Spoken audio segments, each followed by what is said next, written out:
Hello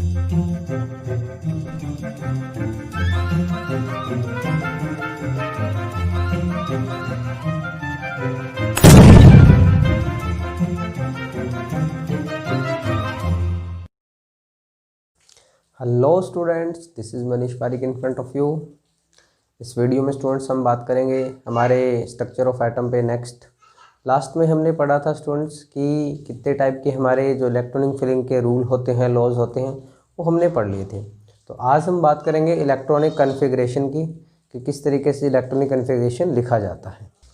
तो electronic configuration हम देखते हैं किस तरीके से लिखते हैं। स्टार्ट हम करते हैं कुछ इलेक्ट्रॉनिक कन्फिग्रेशन। कुछ मैंने बताया था लास्ट वीडियो में कि किस तरीके से लिखा जाता है। जैसे हम लिखते हैं सोडियम 11, स्कैंडियम 21, आयरन 26, और हम बात करें कोबाल्ट 27,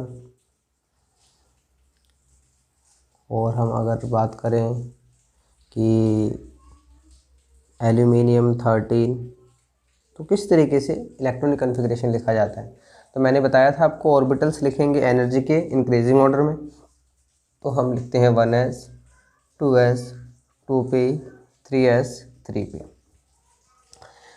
11 हमारे पास क्या है, एटॉमिक नंबर 11 है, दैट मीन्स प्रोटॉन 11 है और इलेक्ट्रॉन भी कितने होंगे, 11। तो 11 इलेक्ट्रॉन फिलिंग करने हैं। तो एस सब शेल में हमें पता है मैक्सिमम 2 इलेक्ट्रॉन आएंगे एस ऑर्बिटल में, 2। पी में मैक्सिमम 6। अब देखो 2, 4, 6, 10 और 1, 11। तो हमारा जो इलेक्ट्रॉनिक कन्फिग्रेशन होगा सोडियम का क्या होगा, 1s2, 2s2, 2p6, 3s। अब देखते हैं स्कैंडियम 21 किस तरीके से लिखा जाएगा। 1s2, 2s2, 2p6, 3s2, 3p6, 4s2, 3d1। देखो 2, 4, 10, 2, 12, 18 और 3, 21। इस तरीके से ये बस आपको ये ऑर्बिटल से याद होने चाहिए। 1s के बाद 2s, 2s के बाद 2p, 2p के बाद 3s, 3s के बाद 3p, 3p के बाद 4s, 4s के बाद 3d। ये पता होना चाहिए। ये मैंने आपको बताए थे लॉज, उसके अकॉर्डिंग थे कि किस तरीके से एनर्जी के इंक्रीजिंग ऑर्डर में आते हैं। ठीक है। फिर हमें पता होना चाहिए कि एस में मैक्सिमम 2 इलेक्ट्रॉन आते हैं, पी में मैक्सिमम 6 इलेक्ट्रॉन आते हैं और डी में मैक्सिमम 10 इलेक्ट्रॉन आते हैं। अब आयरन का लिखते हैं। देखो आयरन का किस तरीके से लिखेंगे, 1s2, 2s2, 2p6, 3s2, 3p6, 4s2, 3d6। Cobalt का लिखना है 1s2, 2s2, 2p6, 3s2, 3p6, 4s2, 3d7। Aluminium का लिखना है 1s2, 2s2, 2p6, 3s2, 3p1। 2, 4, 10, 12, 13। इस तरीके से इलेक्ट्रॉनिक कन्फिग्रेशन क्या होते हैं स्टूडेंट्स, लिखे जाते हैं जनरली इस तरीके से। लेकिन कुछ जो इलेक्ट्रॉनिक कन्फिग्रेशन होते हैं स्टूडेंट्स, वो एक्सेप्शनल भी होते हैं। एक्सेप्शनल का मीन्स क्या हुआ, पहले मैं आपको देखो, एक तो ये तरीका है हमारा इलेक्ट्रॉनिक कन्फिग्रेशन लिखने का। एक हमारे पास शॉर्ट तरीका होता है कि हम शॉर्ट तरीके से भी इलेक्ट्रॉनिक कन्फिग्रेशन को रिप्रेजेंट करते हैं। वो कौन सा तरीका होता है, कि वो तरीका होता है हम नोबल गैस से इलेक्ट्रॉनिक कन्फिग्रेशन को रिप्रेजेंट कर देते हैं या शॉर्टन कर देते हैं। क्योंकि हमें पता है कि नोबल गैसेज क्या है, हमारे पास सबसे स्टेबल गैसेज हैं या स्टेबल एलिमेंट्स हैं किसी भी पीरियोडिक टेबल में।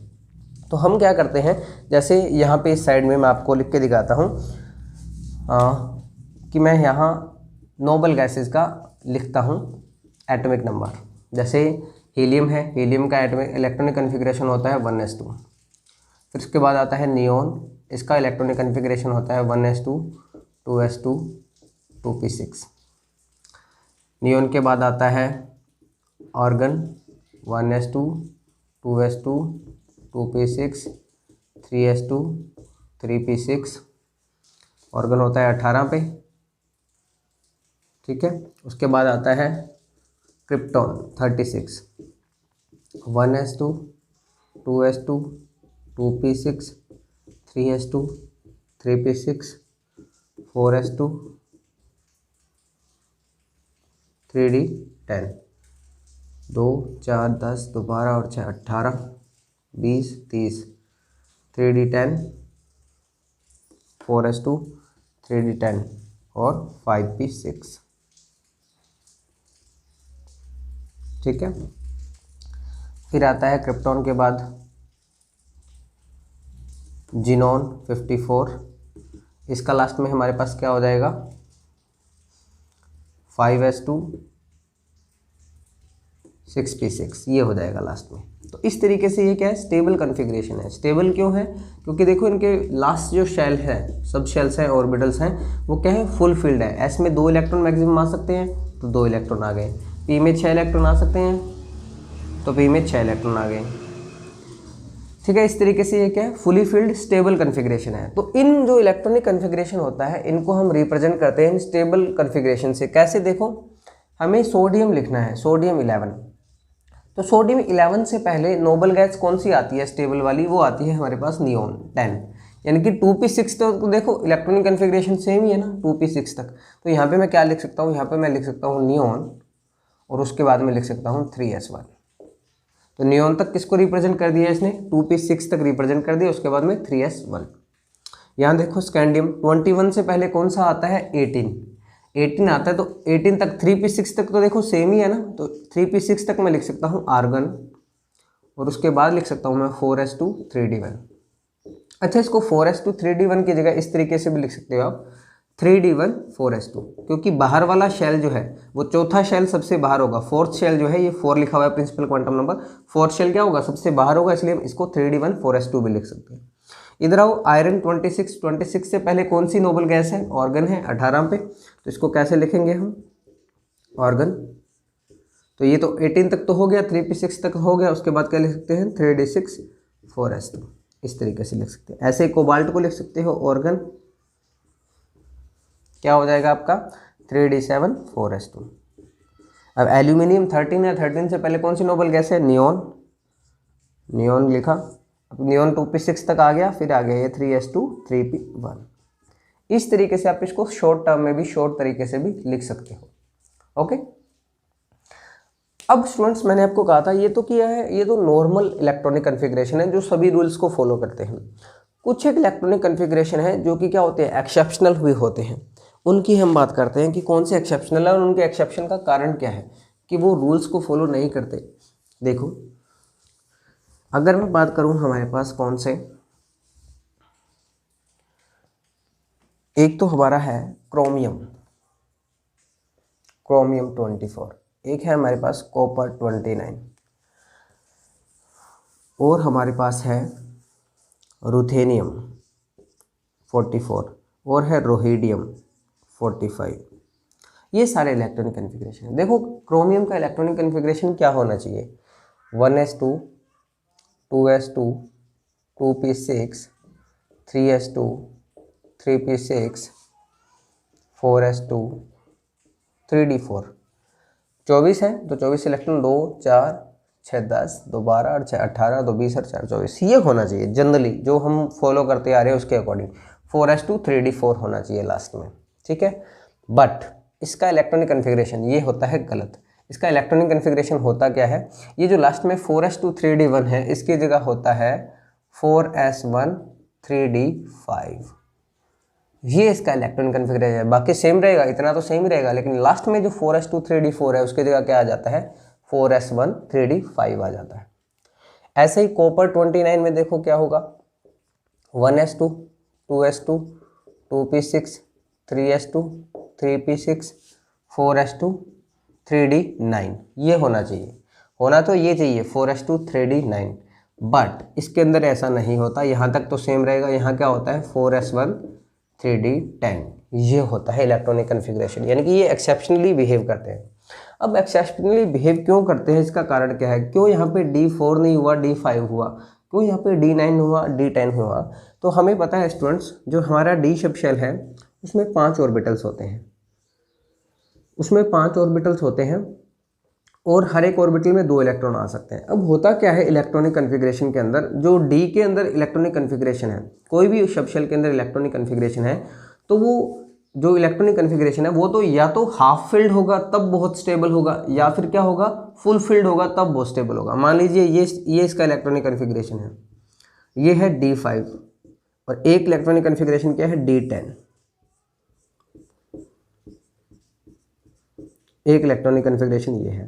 तो D5 और D10 जो इलेक्ट्रॉनिक कन्फिग्रेशन है ये मोस्ट स्टेबल कन्फिग्रेशन होते हैं, यानी कि अगर ये किसी ने अटेन कर लिया दैट मीन्स वो एलिमेंट क्या हो गया, बहुत ही स्टेबल हो गया। तो यहाँ पे क्या कंडीशन हो रही है, यहाँ पे D4 बन रहा था, D4 हाईली अनस्टेबल हो जाता है। तब यहाँ होता क्या है, तो ये एक इलेक्ट्रॉन है। अब मैंने आपको क्या कहा था कि हर एक एलिमेंट, कंपाउंड, मॉलिक्यूल वो क्या चाहता है, वो स्टेबिलिटी चाहता है, वो किसी भी तरीके से आए।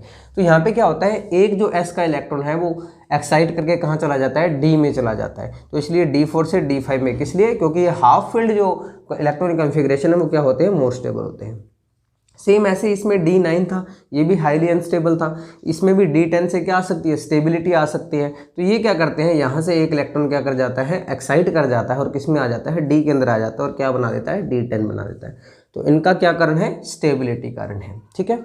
और जो मोस्ट इंपॉर्टेंट क्वेश्चन आते हैं IIT और नीट के अंदर, कॉमन क्वेश्चन आए हुए हैं एक इससे, रुथेनियम से, यहाँ से बहुत क्वेश्चन आते हैं स्टूडेंट्स।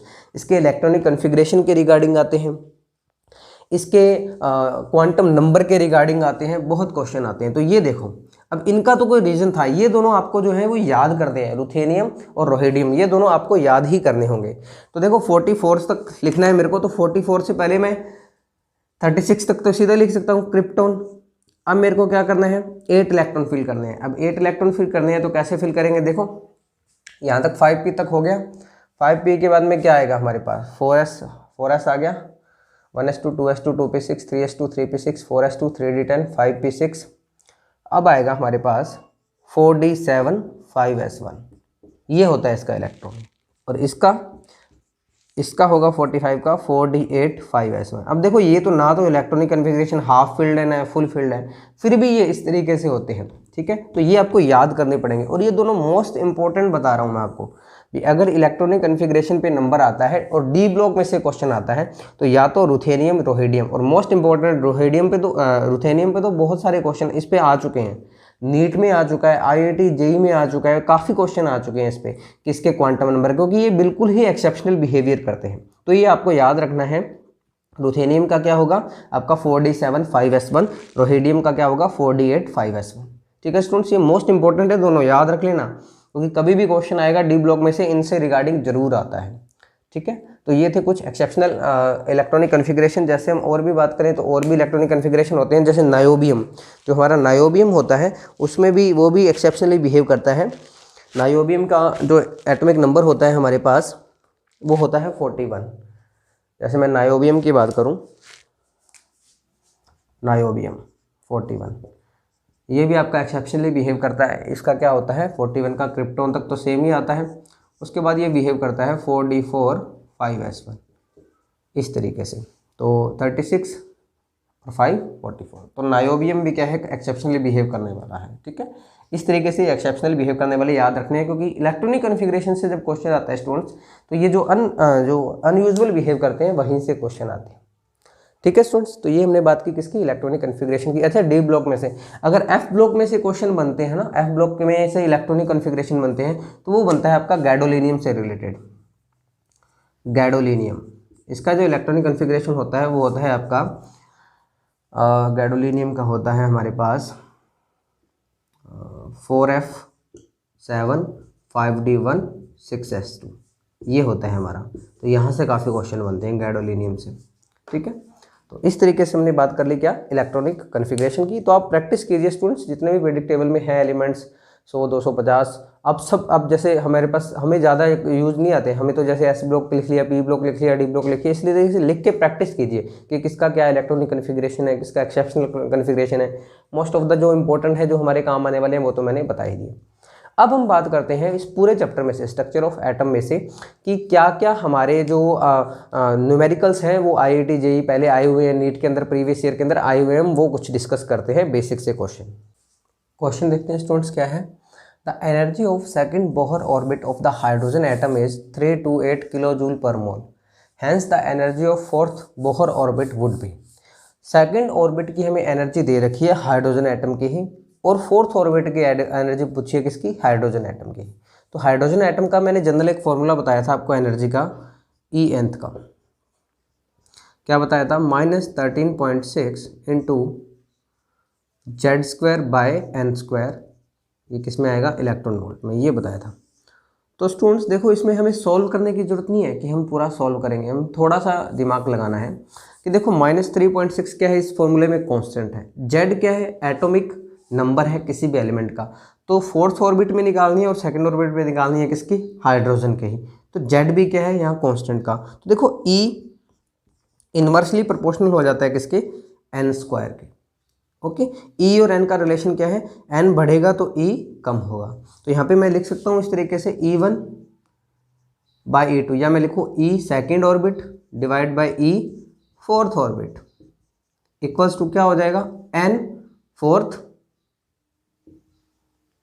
या फिर एन डिवाइड बाई सेकेंड का स्क्वायर।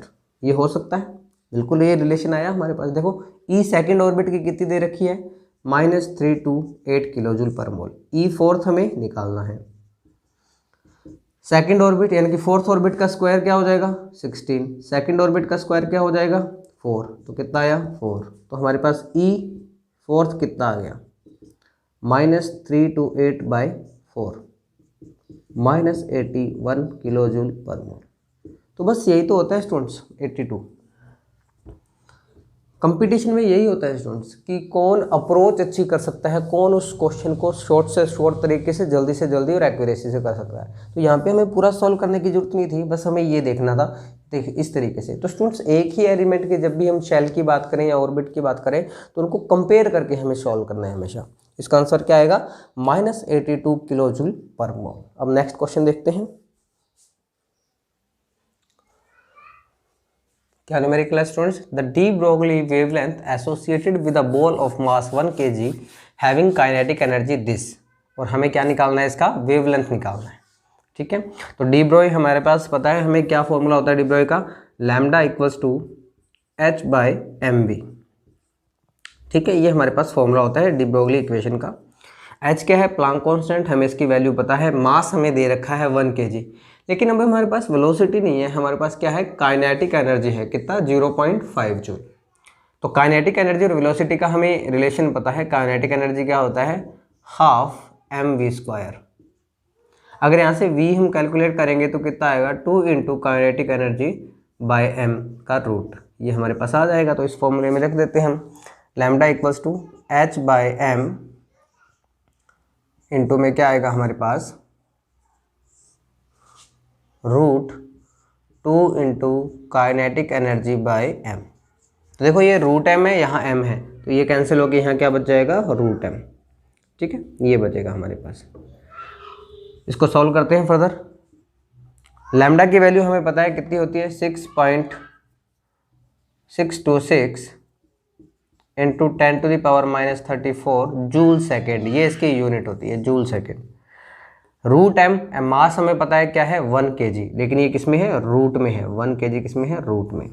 ओके, इंटू √2 आ गया हमारे पास, √2 into kinetic energy. Kinetic energy कितनी है हमारे पास, 0.5 जूल।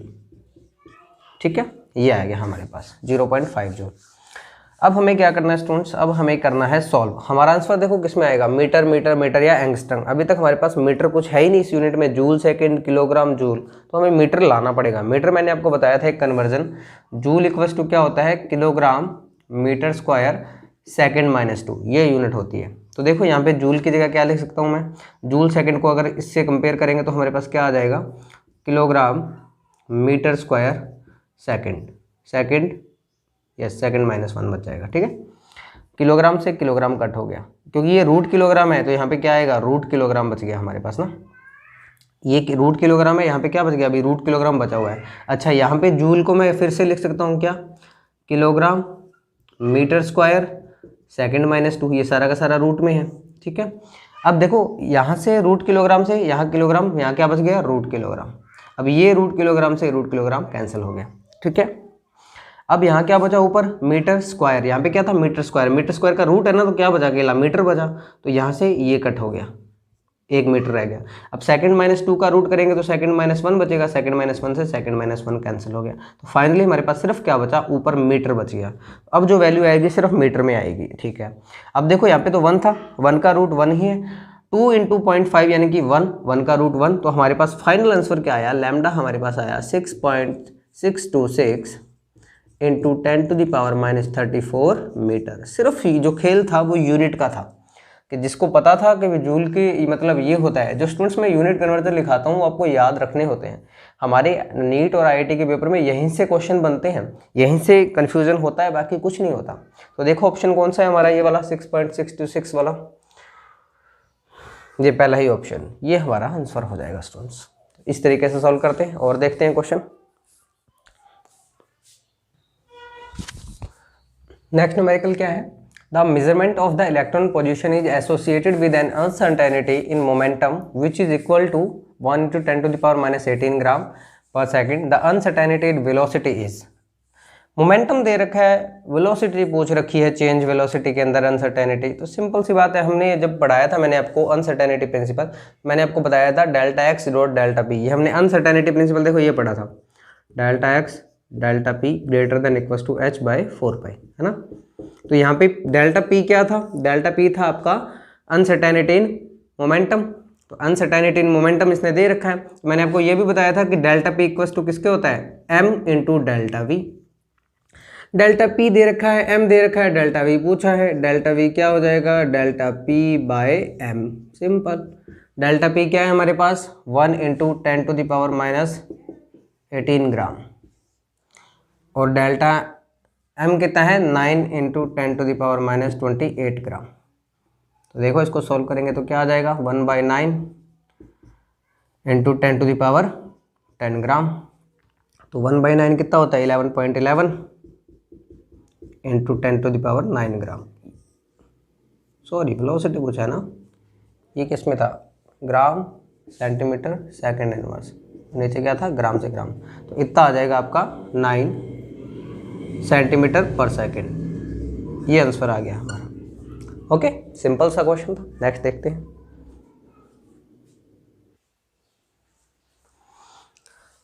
नेक्स्ट क्वेश्चन देखते हैं students, the correct set of 4 quantum number for the valence electron of rubidium atom. इसका एटॉमिक नंबर कितना दे रखा है 37। ठीक है, अब मैंने आपको बताया था रुबिडियम जो है हमारा 37, इसका एटॉमिक नंबर इलेक्ट्रॉनिक कन्फिग्रेशन लिखना है। तो मैं शॉर्ट में लिखूंगा, आपको फुल लिखना है, आपको फुल ट्राई करना है। तो हमें पता है 37 से पहले कौन सी जो हमारी नोबल गैस आती है 36 पे कौन सी होती है, क्रिप्टॉन। तो क्रिप्टॉन लिख के मैं लिखता हूँ 5s1। ये हमारा रुबिडियम का इलेक्ट्रॉनिक कन्फिग्रेशन होगा। आपको फुल ट्राई करना है, एक बार फुल से लिख के देखना, तभी अच्छे से प्रैक्टिस हो पाएगी। तो 5s1 अब हमारा वैलेंस इलेक्ट्रॉन यानी कि लास्ट इलेक्ट्रॉन किस में जा रहा है 5s1 में जा रहा है। इसके चारों क्वांटम नंबर बताने हैं आपको। तो n देखो क्या हो गया, n तो जो नंबर लिखा होता है वही हमारा क्या होता है, n होता है 5। जो एजीमुथल क्वांटम नंबर है वो किसके अकॉर्डिंग होता है, s के अकॉर्डिंग। s के लिए l की वैल्यू कितनी होती है 0। जब l 0 आ गया तो m भी कितना आता है 0। और s जो आपका s है वो क्या हो सकता है, प्लस माइनस हाफ कुछ भी हो सकता है। तो देखो क्या होगा 500 प्लस हाफ, 511 611 500। अब देखो 500 प्लस हाफ भी यहाँ हो सकता था, अगर 500 माइनस हाफ होता तो भी ये सही हो जाता। बस दोनों में से कोई एक होगा, या तो प्लस हाफ या माइनस हाफ, दोनों ऑप्शन में नहीं आ सकते। तो 500 प्लस हाफ, सिंपली आपको इलेक्ट्रॉनिक कन्फिग्रेशन याद होता तो ये हो जाता। ये क्वेश्चन AIPMT वगैरह पहले जब होते थे उनमें आए हुए हैं। नेक्स्ट क्वेश्चन देखो, what is the maximum number of electron that can be associated with the following set of quantum number. अब ये following set of quantum number दे दिया कि ऐसे कितने इलेक्ट्रॉन हैं हो सकते हैं जो इन तीनों क्वांटम नंबर को फॉलो करेंगे। कितने, n = 3, l = 1 और m = -1। ठीक है, तो 3, ये l का मतलब क्या हो गया p। अब 3p में हमें पता है p के अंदर कितने ऑर्बिटल होते हैं 3, ये 3 ऑर्बिटल हैं। अब तीनों ऑर्बिटल की मैंने l की वैल्यू बताई थी, एक की -1, एक की 0, एक की +1 होती है। तो -1 वाला सिर्फ एक ऑर्बिटल है हमारे पास। इस एक ऑर्बिटल में मैक्सिमम कितने इलेक्ट्रॉन आ सकते हैं 2। तो हमारे पास क्या आंसर हो जाएगा 2। स्टूडेंट्स देखो ऐसे क्वेश्चन आपको मिलेंगे एग्जाम्स में, अगर आपको सिर्फ n की वैल्यू दे रखी हो और कितने इलेक्ट्रॉन पॉसिबल हैं, तो हमें पता है n की वैल्यू दे रखी हो तो हमारा फॉर्मूला क्या होता है 2n²। यानी कि सिर्फ आपको n की वैल्यू दे रखी होती है कि n 3 है। अब बताओ n3 को फॉलो करने वाले कितने इलेक्ट्रॉन होंगे, तो 2 × 3 का स्क्वायर, दैट मीन्स 18 इलेक्ट्रॉन। ठीक है, अब मैं सिर्फ n और l की वैल्यू दे देता, n और l कि n3 है l1 है। अब कितने इलेक्ट्रॉन फॉलो करेंगे, तो n और L को मिला के क्या बना, ये सब शेल बना 3p। 3p के अंदर कितने ऑर्बिटल होंगे, 3 ऑर्बिटल। और मैक्सिमम कितने इलेक्ट्रॉन फिल हो सकते हैं, एक ऑर्बिटल में 2, तो 3 ऑर्बिटल में मैक्सिमम 6 इलेक्ट्रॉन, यानी कि सिर्फ 2 वैल्यू दी होती है n और l की, तो मैक्सिमम इलेक्ट्रॉन कितने आते, 6 आते। अब हमें 3 क्वांटम नंबर दे दिए, तो यानी कि ऑर्बिटल भी फिक्स कर दिया, तो एक ऑर्बिटल में कितने इलेक्ट्रॉन आएंगे, 2। अगर मैं चौथा क्वांटम नंबर भी दे दूं +½ अब कितने इलेक्ट्रॉन हुए, तो सिर्फ एक इलेक्ट्रॉन हो सकता है, तो चारों क्वांटम नंबर किसी एक इलेक्ट्रॉन का हो सकता है। इस तरीके से देखा करो, ठीक है। नेक्स्ट देखते हैं हम।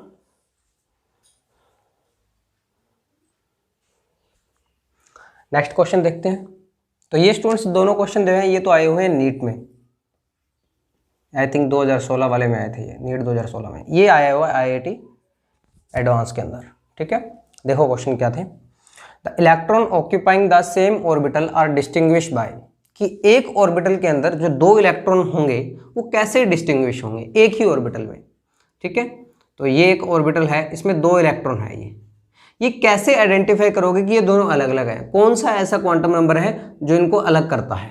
तो मैंने आपको बताया था कि किन्हीं भी 2 इलेक्ट्रॉन के 3 क्वांटम नंबर सेम हो सकते हैं, n, l और m, लेकिन चौथा क्वांटम नंबर कौन सा सेम नहीं हो सकता, s, यानी कि स्पिन क्वांटम नंबर कभी भी 2 इलेक्ट्रॉन का सेम नहीं हो सकता, ठीक है। अच्छा, ये कौन सा रूल था, ये भी याद है आपको, किसने कहा था कि दोनों का जो स्पिन होगा वो हमेशा अपोजिट होगा, पाउली ने, पाउली एक्सक्लूजन प्रिंसिपल में आपने ये पढ़ा था।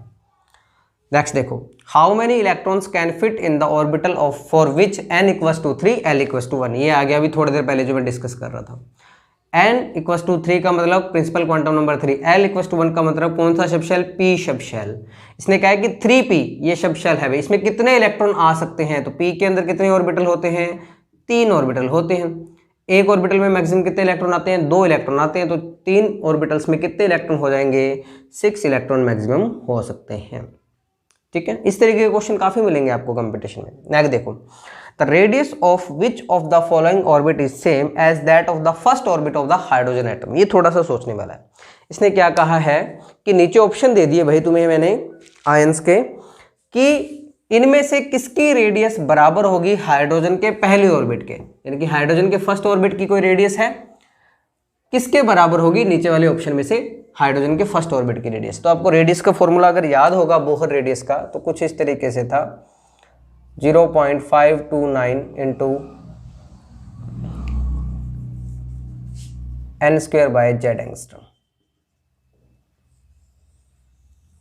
ठीक है। ये रेडियस का फॉर्मूला था, ओके।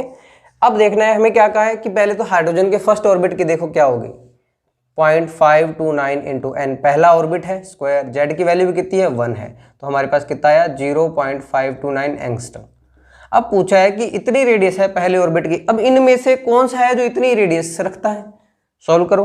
पहला क्या है आपके पास, हीलियम, हीलियम का Z2 n भी 2 दे रखा है, तो देखो 0.529 इंटू n कितना है 2 का स्क्वायर, और Z कितना है 2, तो ये तो डबल आ गया इससे, ये तो पॉसिबल नहीं है। लिथियम के लिए देखो 0.529, n कौन सा है, n2 है यानी कि 4, लिथियम के लिए एटॉमिक नंबर कितना होता है 3, तो 4/3 आ गया, ये भी पॉसिबल नहीं है। लिथियम के लिए यहाँ देखो 0.529 इंटू n की वैल्यू कितनी है 3, 3 का स्क्वायर 9 डिवाइड बाई 3, ये तो 3 टाइम्स आ गया, 3 गुना आ गया। फोर देखो बेरिलियम 0.9, बेरिलियम की n की वैल्यू कितनी है 4, बेरिलियम का एटॉमिक नंबर कितना होता है 4, तो ये आ जाएगा आपका बिल्कुल आंसर से। यानी कि जितनी रेडियस हाइड्रोजन के फर्स्ट ऑर्बिट की होती है उतनी रेडियस क्या होती है बेरिलियम के सेकंड ऑर्बिट की होती है। आंसर क्या होगा हमारा, ये होगा बेरिलियम +3 आयंस। तो स्टूडेंट्स ये थे हमारे मेन जो क्वेश्चंस थे, जो जिस तरीके के क्वेश्चन हमें पढ़ने हैं, कैसे रेडियस पे, कैसे बोहर की एनर्जी पे। बाकी मैंने ड्यूरिंग द सेशन भी साथ साथ में टॉपिक के भी क्वेश्चन कराता रहा हूँ, तो होप सो आपको ये पूरा चैप्टर समझ में आया होगा।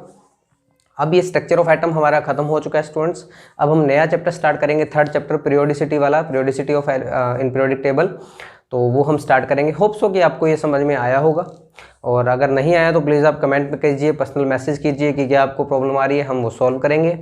अगर आपको ये वीडियो लेक्चर पसंद आ रहे हैं स्टूडेंट्स, तो प्लीज़ लाइक कीजिए, शेयर कीजिए, सब्सक्राइब कीजिए, और कमेंट में हमेशा कहता हूँ कि आपके जो पॉजिटिव कमेंट्स होते हैं वो हमेशा मोटिवेट करते हैं स्टूडेंट्स। सो प्लीज़ कमेंट भी करते रहिए। Thank you so much.